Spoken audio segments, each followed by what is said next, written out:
Nice to meet you. Nice to meet you. I'm the director of Gwangju International Film Festival and the animation department of chair.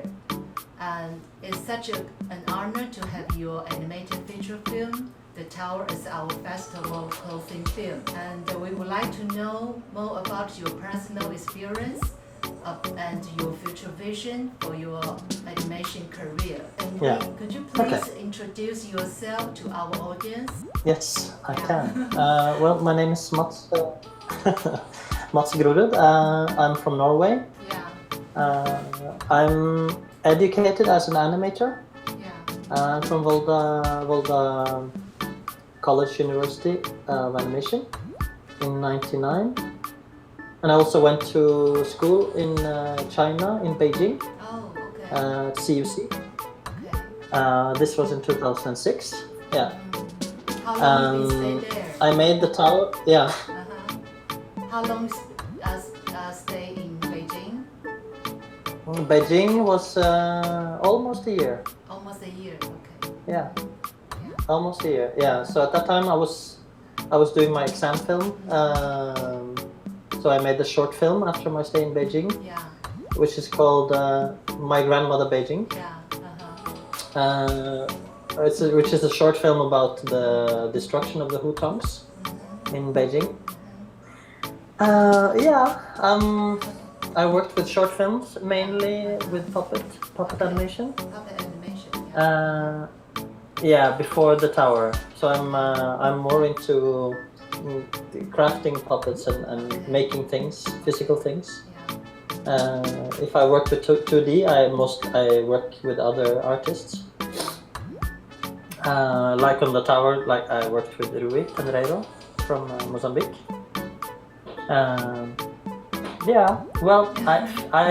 I've been working with animation since I was 19. So it's kind of the only thing I know what to do. All right. But the tower was a very personal. I know your first feature film. It was my first feature film and also quite a personal film for me, from my background in Lebanon and living in a camp. So that film was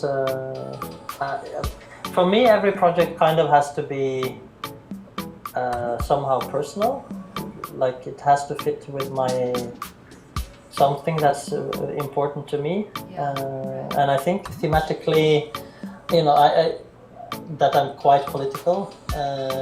So my films often have an historical or a social part.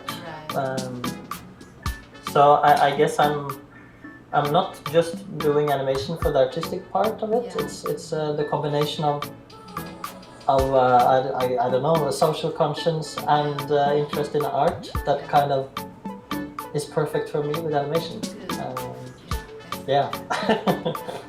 All right, we have some questions for you, okay? We know you studied animation when you were in college, right? And what motivated you to learn animation and take it as your career?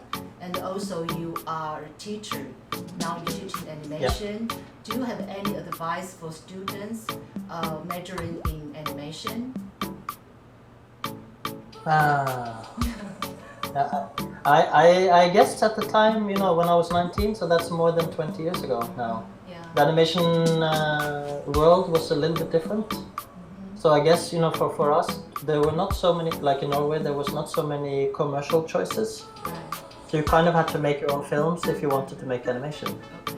So there wasn't too many big companies. So you had to do it on your own basically, or find. So I think the world of animation has changed quite a bit, at least in the Nordic countries, and in Europe as well. I think it's much more professional and there's a lot more being made. So I think that the students of today have much more choices when it comes to getting a job, which is good. For me, it was I'm not the best drawer, I'm not the best sculptor, I'm not the best animator. So I guess for me, it's the teamwork of cooperation, and really so I guess one advice is really what I've learned from is the cooperative, teamwork, like artistic cooperation and teamwork, and really to I think a lot of the best animation films I see, especially from students, is when they are able to combine, to see your own strengths and to see your own weaknesses. Yes. Like if you're not the best on story, find a friend who loves to write. Right. If you're not the best on colors, find that person who knows colors. Person to do it. And not to be afraid to show that you are not the best in everything. Like that's just a positive thing to be able to work together. And it makes the whole creative experience, at least for me, so much richer when you're able to work with somebody else that will contribute something much different. And you don't have to wait until you have a big budget and you can work with, just do it. The top shelf artists. Just do it and find.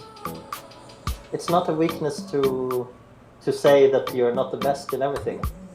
So I think a lot of student work could really benefit from, at least in Norway, I see a lot of animation work is a lot of one-man band, and I think it could benefit a lot from actually, working creatively with other students or other professionals, I guess. Yes. All right. During many of your animation productions, did you ever come to a point where you needed to change your original method or concept of making animation due to cooperating with others? No, not really because of the budgets or because I'm a self-taught director in a sense. Yes. So I since I'm from the start an animator, I know you have to cut corners. So if you have this big budget, like you have to create a project that fits whatever money you have at hand. So I think from the start, like with the Tower, the feature film, that we knew. So we don't have the budget to make like Disney animation. So we need to find a way of telling the story that fits the budget we will have. So I didn't really. It's a political film, but since I was never censored in any way. It was really. I guess that's the beauty of having not a too big budget as well. That you're left more on your own to do what you want. But I think also like to have good producers that from the start are on board with your vision, what you want, so that you don't find out like too late into your project that that the people you need to stand by your project, that you share the same vision from the start. I think it's really important. So find good producers. Right. That's very important. Find a good producer. Yeah, and I guess for young students, if they want to make their own films, and that's a really really hard part of it, is finding like the good producers that believe in you and want to support you and work with you. That's a hard. That's difficult. Yeah, it can be difficult.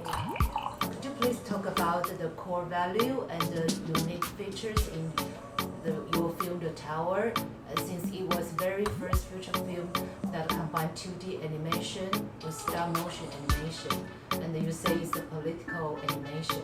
Can you talk about more about that? Yeah, I guess I lived 1 year in a refugee camp. Yeah, so I was living in the camp and so from the beginning the project just wanted to make a personal story which was about my friends. But there was such a Palestinians, Arabs are so many in the media, in the newspapers, and in the Western how we talk about these other people is really in such a different way.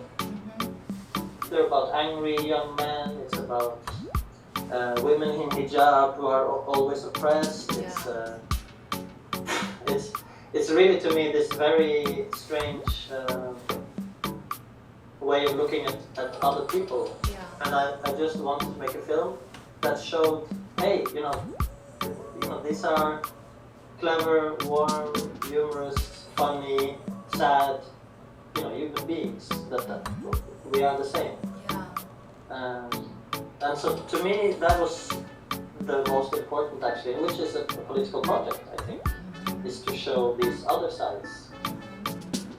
But again I'm also interested in history, and I think especially for the Middle East that you have to understand that there's so much news and so much stuff going on. So regular people, it's impossible to kind of keep track of what's happening. If it's from Syria, if it's from Iraq or from Palestine. So I really wanted to give a bigger image, because always people say, no, I cannot have a viewpoint on this. It's so difficult, it's so complicated. And it's not so complicated, I think. If you understand the long-term history of what's happened, it's quite clear what has happened. So it was important for me also to show history and to try to explain in a kind of a simple way, okay, this is the most important stuff about this story that you need to know. It's part of your own story. Yes, my mother was working. Yeah, my mother was working as a nurse in Lebanon. So this was during the 80s, and so we moved to Cairo in Egypt in 1989. So the story about Palestine was always because of my parents, and they were in the solidarity movement in Europe. Was always close to my own childhood. Yeah, it was. So yeah, I guess some things are closer to you and more personal. Yeah, and it's been interesting also to screen the film like we screened it in Busan in South Korea. But also like to see how the story about the Palestinians also have that it's a human story, which, for example, in South Korea, people could understand what it means to be separated from your family.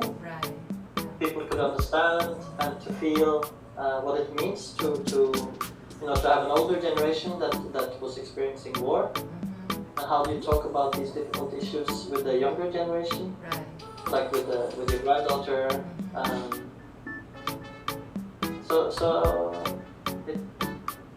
And I was really touched. So this was in Korea, but how people were able to, even if it's a story from somewhere really distant, but that it was also a story that touched them in a different way. Yeah, but universal things. Okay. Are there any animated project you are recently working on, or is there any still breaking through your own you like to attempt to challenge yourself? We started working on a project which is based on the destruction of the Niger Delta in Nigeria, but how the oil companies have destroyed really beautiful parts of Nigeria, which is the Delta. So we were trying to find a way to tell this story. So that's work in progress, which is about climate. I think for me, so it's also the feature film? Yes, we want to make the feature film, yeah. I really like, a lot of the experimentation that's happening in the short films of animation, which is kind of the main format actually. I mean, it's so I would like to make a film where it's possible to take some of that experimentation and some of that kind of boldness that animation can have. It's not always bold. But I really like this idea of for example, combining different techniques. So we are thinking of combining a more surreal animation, like a more abstract animation, with quite realistic puppet animation, mixed with pixelation, which can have this kind of. I really like animation where you are a bit unsure of what you see and what kind of techniques are in, what's happening. I really attracted to this part of animation. Yeah. Okay. So I think to find something that can challenge the audience a bit more than what's usually in the feature film format. I like. That's something I like to do. Yeah. Okay. We are really appreciate your time. And before we close the interview, could you please give us some wishes for our 10th festival anniversary? Yes, having made The Tower, which was my first feature film, I really understood, the value of having a dedicated festival network. So really because we make films, but after that you're kind of so exhausted and you're just please. Right. So for me as a filmmaker, it was really a blessing to also experience this fantastic world of festivals where you have a dedicated audience, you fight for the films, you get us filmmakers to come and meet the audience. So like a festival like yours, I wish you all the best, and it's fantastic that we can work together to bring films to an audience. So thank you. Thank you. And we're going to show you this one. This is our medal of Grorud Prize. We use the dog as our main characters each year. And can I teach you a sentence in Mandarin for our 10th festival anniversary? It means 10th festival anniversary. Happy 10th festival anniversary. Please repeat after me, okay? Alright? Yeah, I will try. Alright. 10周年快乐，旺旺。10周年快乐，旺旺。Yeah, good, excellent. Good job, good job. Excellent. Thank you so much. Thank you so much. I tried to learn Chinese in Yeah, Beijing. it's very difficult. Yeah. 我说挪威人，我的名字是毛次。Yeah, good, excellent. Okay. Thank you so much. Thank you so much. And 谢谢。Yeah, and have a great time, great day. Yeah. Thank you very much. Hope see you soon. And good luck with the festival. Thank you. Yeah. Super nice to meet you and talk to you. Me too. Thank you. Bye Yeah. bye. Bye bye. Bye bye.